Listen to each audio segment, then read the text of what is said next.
Assalamu alaykum, ekran oldidagi qadrli ko'rmanlar. Ko'rayotganlar Qozog'iston Uyg'urlari tur televiziyasidagi xabarlar programmasi va uning riyosatchilari Shahniza Aziz qizi va Shahzod Osim. Samimiy xabarlar bizning kanalimizda. Ассаламу алейкум, дорогие зрители! Вы смотрите программу «Новости» на канале Казахстан Уйгурлары. С вами ведущий блока новостей Шахзад Асым и Шахниза Азиз кызы. Здесь делают честные новости. O'tgan yilning oxirgi haftalarida televiziyamizning redaksiya xodimlari O'zbekiston Jumhuriyatining Toshkent shahrida bo'lib o'tgan millatlararo munosabatlarni uyg'unlashtirish, jamiyat va davlatni har taraflama rivojlantirishda ta'sirchan targ'ibot ishlarini va ma'naviy ma'rifiy tadbirlarni tashkil qilishga qaratilgan hamkorlik memorandumi qo'l qo'yish marosimini ziyorat qildi. Mazkur marosimga o'xshamagan davlatlardan kelgan dunyodagi turli Uyg'ur tashkilotlaridan vakillar qatnashdi. To'liqroq bizning syujetda. Uyg'ur madaniy markazi faoliyati 89-yili başlagan, 1989-yili. Hozir bizda O'zbekistonda 270 mingga yaqin Uyg'ur yashaydi. Bizniki markazimiz asosiy vazifasi shu O'zbekistonning Uyg'ur yashayotgan Uyg'urlarning o'zimizning millatimizni, ulf-odatlarini, madaniyatini, tilini saqlab qolish maqsadida hammamiz ishlaymiz. Bizda markazda 17 ta markaz faoliyati bor. Shularning hammasi bo'lingan oqsoqol bo'limi, xotin-qizlar bo'limi, olimlar bo'limi, sport bo'limi, bir 12 ta bo'lim bor. Hammasi yoshlar bo'limi. Bular o'zlari hammasi o'zining faoliyat ishini olib davlat juda katta yordam beryapti. Undan tashqari subsidiyalarni beryapti. Undan tashqari grant berdi. Mana o'zinglar qo'yganda biz kiyim-kechak mana madaniy markazga texnika kerakli monoblok texnikalar, kompyuterlar, kserokopis, boshqa televizor, boshqa kerakli narsalarni o'zimiz mashadan shu davlat bergan subsidiya pulga olamiz. Ben boya Yusuf Hasançı to'g'risida deb ketdim, haykal qo'yishda buni biz respublika markazida yig'ilishda bu mesele koyulgan hammamizni qo'llab-quvvatlagan. Endi shu ish bo'yicha men shug'ullanyapman. Hozir oxirgi jarayonlarga kelib qoldim. Joy masalasini ruxsat berilsa, biz Alloh bersa qurilishini boshlaymiz. 54 yil Meşhede yaşagatımız, Meşhede turup, okup, işlep, 4 balanın, 2 oğul, 2 kızın atansı bulup, Meşhede yaşap kivatımız. Bana bu aldığımdaki kitap, kolumdaki kitap, Sultan Cemal'ın, Tohtamov Sultan Cemal'ın ahırkı kitabı. Yani bu ende onu keyinçilik çıkaramız. Bu ahırkı öz kolu bilen tavşırvatken kitabı. Mer neşriyatıdın, bana maştaq kitaplarda 7-8'ni çıkardık. Alişir'in yardımı bilen, yaxta şu Mer neşriyatının hizmetçilerinin nemisi bilen şu kitaplarını çıkarıp geldim. Указом главы государства Закиржан Кузиев был назначен депутатом Сената парламента Республики Казахстан от Ассамблеи народа Казахстана. От имени редакции интернет-телевидения Казахстана и Уйгурлары хотим выразить поздравления Закиржану Пирмухамедовичу и пожелать ему дальнейших успехов в работе.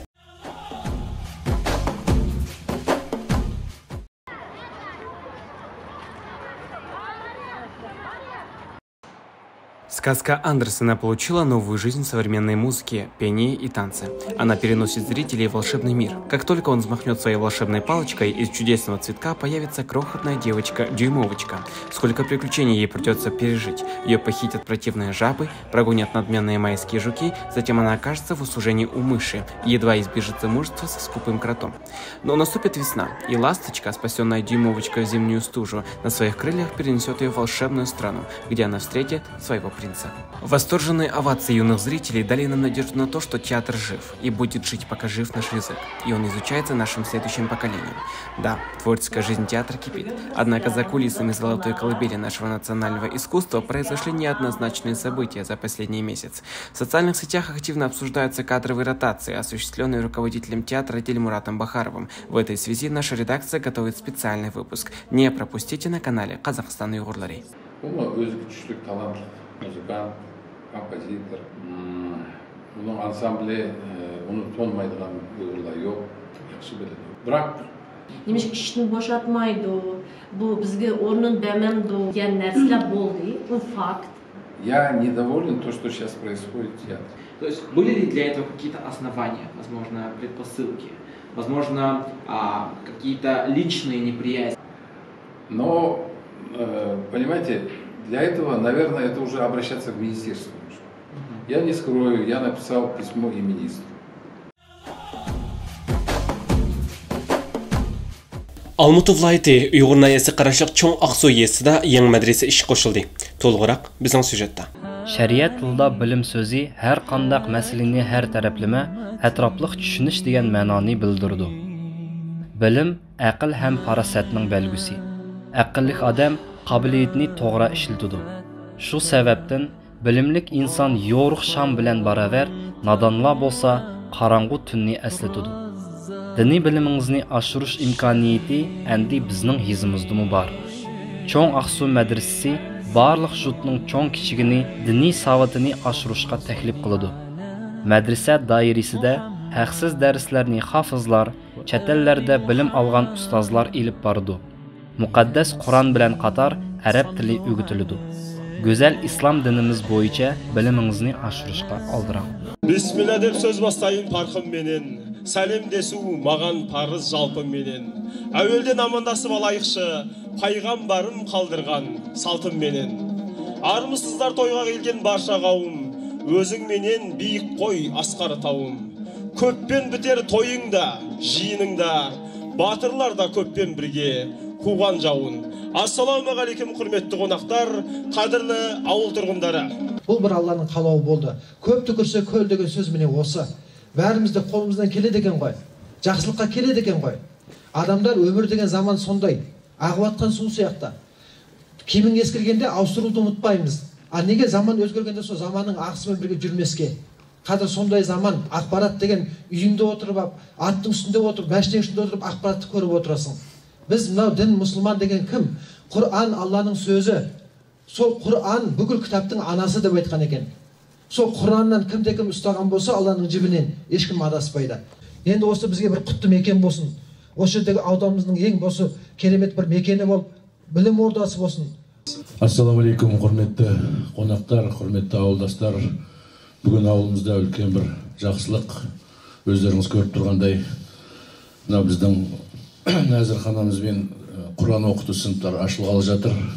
Бұл деген бізге көптеген күткен оқиға, өйткені біздің балаларымызды, болашағымызды тәрбиелейтін, иманға, ибалыққа тәрбиелейтін, жетелейтін бір Құдайдың үйі. Сол үйді салған бауырларымызға, жерлестерімізге көптен көп рахмет айтамын. Өзімізге сол жақсылыққа қызмет етеді деп сенемін. Барлықтарыңызға рахмет. Алла риза болсын. Ауылымыз тыныш, жұртымыз аман болсын. Hürmetli қарындашлар, Алла Субхана ва Тағаланың қалышы білен мана бір үйған бір бинаны мәсжиднің еніға асты, нәзірхана үсті, балла оқытыш корпусларını ешіп қойдық. Алланың қалышы білен. Алла Субхана Тағала мұшы қыған әмгегімізді Алла Субхана Тағала берекетлік қылсын иншалла. Әміміздің өмірімізге берекет берсін Алла Субхана Тағала. Bu yalğızlar mening emas, balki mushu tuğan hammanglarning, yana mushu jutning Almatıda turayotgan, Cho'njida turayotgan, boshqa yezlarda turayotgan qarindoshlarimizni kuch-quvvati bilan, maddiy ma'naviy yordami bilan bitdi. Bu bir oddiy bir yalğız bir sponsor men sepay deb saqan mahkam emas. Balki mushu tuğanlar hammamiz 5-10 tangadan tashlab, yig'ib senilgan masjid, yana senilgan madrasa. Sadakatul cariye deb deydi bunu Kur'an'da. Bunun aksızdan üzülmey, kıyamet adam dünyadan ötüp geçsime aksızdan üzülmey bardığın savaplarının biri bana muşu sebep olgan.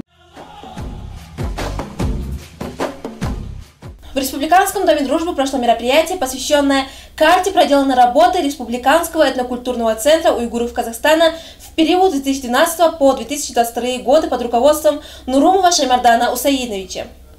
Assalamu alaikum, hürmetli көрерменler. Эфирда Қазақстан уйгырлары. Бүгін біз 2012-2022 жылы аралығында Cumhuriyetlik Uyghur Adı Medeniyet Merkezi'nin atqurgan işleri namlıq əməli işçərге қатынышып отырмыз. Құрметті әріптестер, құрметті бауырлар. Қазір мына Шаймарда ағамызға өзіміздің азғанда осымы чапанын кигізіп, соның одан біз жиналымызды бастайық. Рахмет.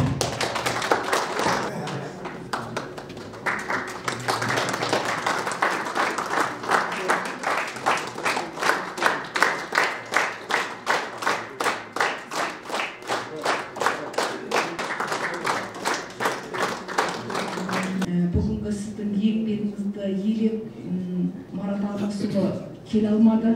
Бірақ ол кісі бүгін құттықтауын жіберген еді. Сол құттықтауды және біздің республикалық достық ойының атынан біздің де сізге құттықтауымыз бар еді. Соның бәрін сізге берсек па дейміз. Рахмет.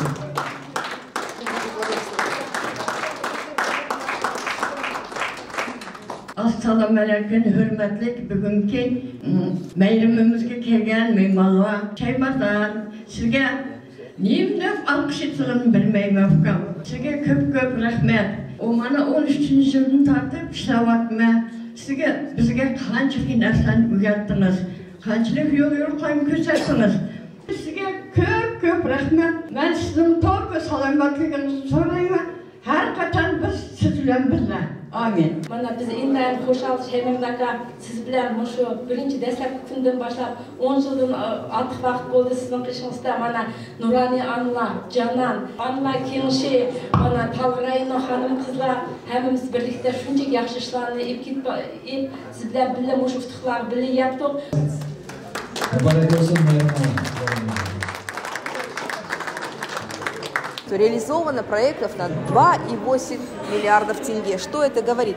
Это сюда входит проведенная работа по благотворительности. Были приобретены более 500 жилых домов и квартир малоимущим семьям. Каждый уйгур, наверное, дома выписывает газету «Уйгур Авази». И в этом году тираж у нас 16 245 экземпляров. Это рекорд. Все мы прекрасно знаем, что из покон веков, как наследие нашего уйгурского народа, это мәшрәпы. У нас есть чоң мәшрәп, кичик мәшрәп, яшланың мәшрәпе.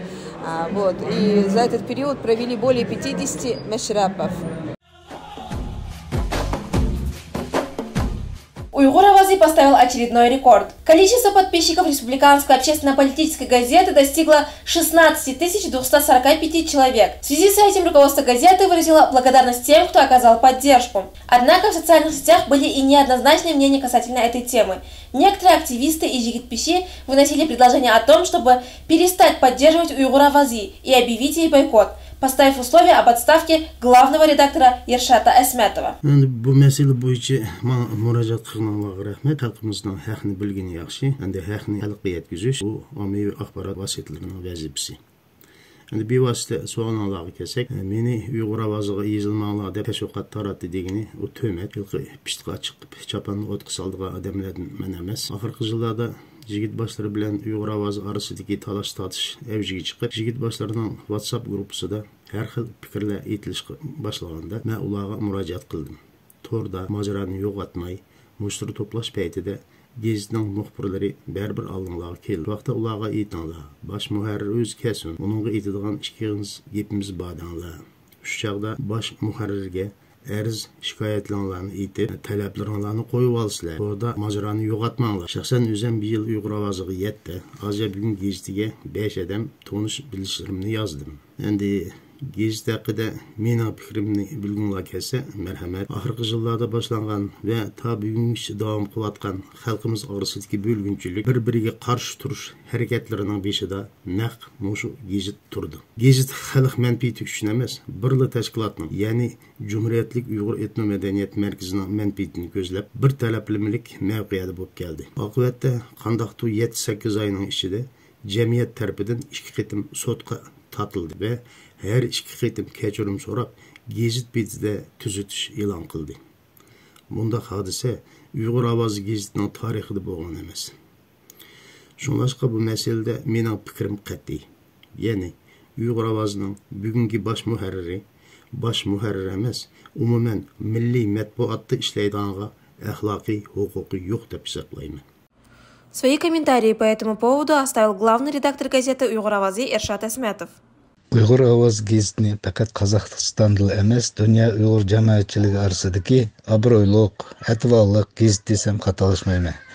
Kollektivdagi talantli ham farosatli jurnalistlarning unumli emgagi tufayli gazet 7 yoshdan 70 yoshgacha bo'lgan gazetxonlarimizning har xil sohada ishlayotgan emgak odamlarining ma'naviy tashnaligini qondirib kelmoqda. Ko'p millatli Qozog'istondagi xalqlar do'stligi va milliy rozimanlikni mustahkamlashdimi uning roli bebaho. Milliy madaniyatimizni, urf-odatlarimizni saqlab, taraqqiy etkizishga munosib töhfa qo'shib kelyotidi. Shunlashqimi Uyg'ur ovozi xalqimizning suyimlik ham e'tiborliq, mamlakatimizdagi obro'li ham salmoqli gazet darajasida qabul qilindi. Yıldan yılga onun tarlımının köpeyip bir yıl rekordluk belge, yani 16.245 danaga yetishi sözümüzün yarqın ispatıdır. Endi gazetga aytilayotgan tanqidlar kelsak, bu odatdagi zaman talbi. İjtimoiy torda paydo bo'lgandan buyon har qanday odam ularda o'z fikrlarini izhor qilyotidi. Hatto davlat rahbarining, hukumatning, Qozog'istondagi nana obro'li qadamlarning nomiga aytilayotgan ushaq-tushaq gaplarga guvoh bo'lib yuramiz. Meningcha undaq narsalarga ko'ngil bo'lishning hojati yo'q.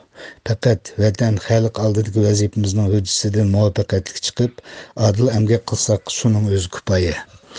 Fursatdan foydalanib, bizni har tarafdan qo'llab-quvvatlab kelayotgan joy-joylardagi yigit-boshlarimiz bilan xonim-qizlarimizga, Uyg'ur ovoziga mushtir to'plash shtabining a'zolariga va boshqa jonkuyarlarimizga cheksiz minnatdorligimizni bildiramiz. Endiki maqsadimiz kelar yili Uyg'ur ovozining tarlimini 20 danaga yetkazish. Birlik ömrüge yarashgan xalqimizning mushu birlik tug'anda bu nishonga cho'qim yetimiz deb o'ylayman. Xudoga ming qattiq shukri, bugungi kunda xalqimizda hech qanday bo'lgunchilik yo'q. Faqat har xil ko'z qarash, fikrlar mavjud xolos. Kelgusida hammamizning o'yi bir yerdan chiqib, milliy taraqqiyotimiz yo'lida birga harakat qilganligimizga umidim zo'r. Bütün dünyada keng qo'llanilishga ega bo'lgan Google kompaniyasining tarjima supsi hamda Uyg'ur tiliga to'rsiz holatda tarjima qilinadigan bo'ldi deb xabarlaydi Dopa Life yoshlar portali.